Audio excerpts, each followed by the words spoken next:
Hello and welcome back to another video. In this problem, we are told the xy plane shown above has the circle with center O and radius 2. If the measure of angle POR is pi-thirds radians, what is the x-coordinate of point P? So we have point P right here, and what we're going to do to find the x-coordinate is say, okay, if we draw a line directly vertical from P, this is going to give us a right triangle. I'm going to draw it a little bit bigger so we can see. We have O, P, and R. So we have this slide length is 2, and we're told that the measure of the angle here is pi-thirds radians. What is pi-thirds radians in degrees?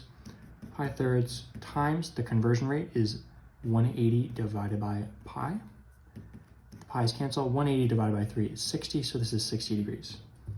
This is a right angle, and therefore this is a 30, 60, 90 triangle.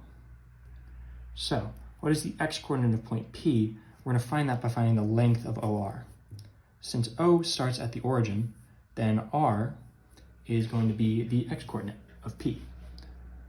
So what is the length of OR? Well, in a 30, 60, 90 triangle, the length, the ratios of the sides are 1, root 3, and 2.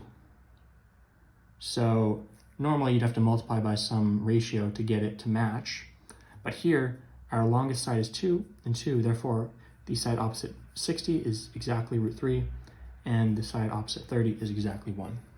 So what is the x-coordinate of point P? 1 is going to be your final answer. As always, thank you for liking and subscribing, and I'll see you in the next video.